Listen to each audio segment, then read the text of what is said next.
Alright, so this is the E Blues, and the guitar lessons will be for free every Sunday at 4 o'clock in this room. But then you can email me for the PDF files, or email whoever my operator is for the day with the PDF files, and then you can have the stuff, and we'll all talk about the same thing, and you can be looking at what I'm looking at.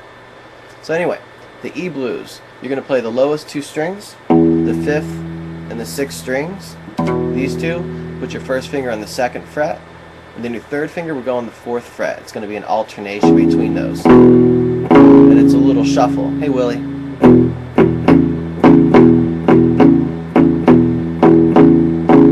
I know you can't really see that, but that's why I slowed it down. It's like 2nd fret, 4th fret, and then you'll shuffle a little bit faster, you know?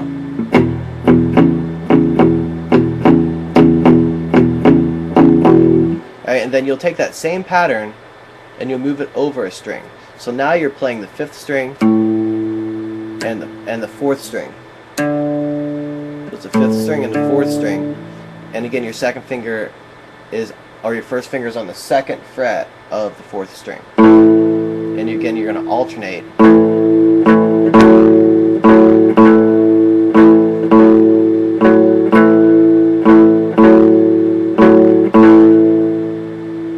Okay? And then the last chord is a B chord, and it's a power chord, if you guys know what a power chord is already. You're going to have a power chord on the 2nd fret of the 5th string. So your 1st finger is going to be right there, and your 3rd finger is going to be right there on the 4th string. So you got a note on the 5th string, which is this one, and a note on the 4th string, which is this one. And you're just going to play those two together, and then you can alternate with your pinky if your hand's up to it. Just take your pinky on the 4th string, 2 frets higher. I'll do that again so it's a little bit less choppy.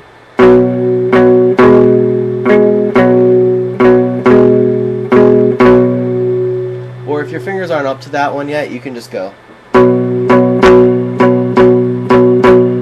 And just hold on to that chord and ride that chord, right? And so the end result is you play this first chord like for 4 measures. So you're like 1 and 2 and 3 and 4 and 1, 2 and 3 and 4 and 1 and 3 and 4 and 2 and 3 and 4 and 1 and 2 and 3 and 4 and 1. This is the A chord for 2 measures, and back to the E, and 1 for 2 measures, 3 and 4, 2nd measure, 1 and 2 and 3, and the next chord, the B chord, 1 and 2 and 1 measure, 4 and A and 2 and 3 and 4 and 1 and 2 and 3 and 4 and 1 and 2 and 3 and 4, and then you're back at the beginning. So that's what the blues progression is all about, and it's just a circle. It just keeps going around. You play it 10,000 times, you know, just the same thing. But the cool part is, you know, you can write your words over it, and even though that's like a simple chord progression that everybody learns in the beginning, it's really fun. And when you play it at a gig live, even if you're playing all these cool jazz things, you start playing that, everyone starts nodding their head, you know. It's a cool musical thing to do. But like I was saying, you know, even though it's simple, you know, you can write your words over top of that, you know, and have fun writing songs and start being creative.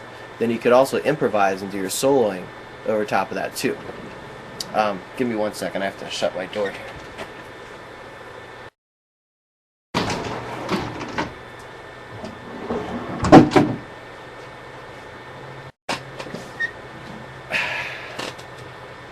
There's 1,000 ways to play the blues.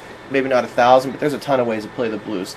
This is just how I teach kids or anybody to play the blues from the beginning, because it's really, really easy. And yeah, there's jazz blues, and there's rock blues, and there's extended blues, and there's all sorts of minor blues stuff, you know. But you know, this is a nice, easy blues shuffle that you could you know, start right off the bat with, right? So what's up, Willie? I'm doing a free guitar lesson. If you want PDF files of what's going on, just PM me or Sky High, and we'll send you the PDF files so that you can follow along with what I'm talking about. And I'm going to be doing this every Sunday at 4 o'clock. So if you or anybody wants like wants to like hang out and have some input. Like Show here has some cool input and has been doing some different, saying some different things. So if you want to have some input on the show too, that would be great. So anyway, let's get back to business. So that's the E-blues, right? And on the PDF file that you guys have, the first form I have is the open position of the blues, and it is just like so easy because half of the notes are open, right? And then so the first note is going to be the open 6th string, the open E string. Then you'll play the 3rd fret, then the open 5th string, and then the 2nd fret, then you open 4th string, and then the 2nd fret, then you open 3rd string, and the 2nd fret, then you open 2nd string, and the 3rd fret, then you open 1st string, and then the 3rd fret of the 1st string. So then you have scale that goes like this.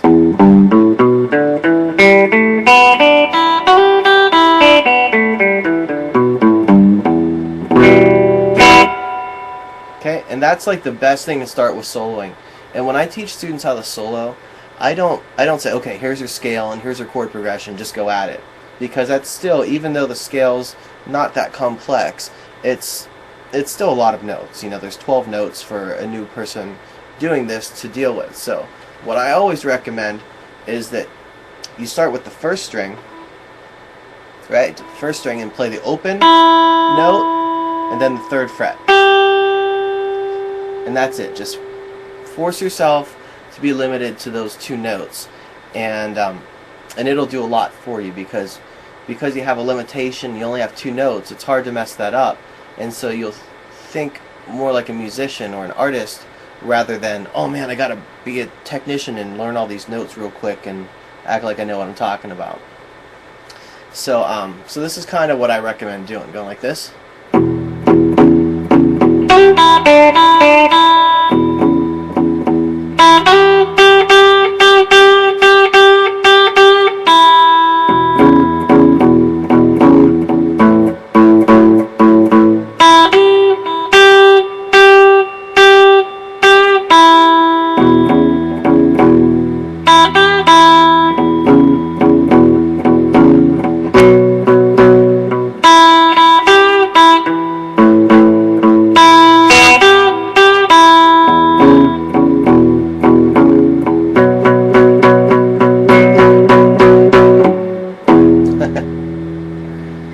And so obviously you don't want to in the beginning play the chord progression and the solo at the same time, but I have a backing track that I forgot to put in that email, and when the show's in a few minutes here, I'll find that and send that to you. Okay, just give me 1 second. Actually, I'll find it right now just so.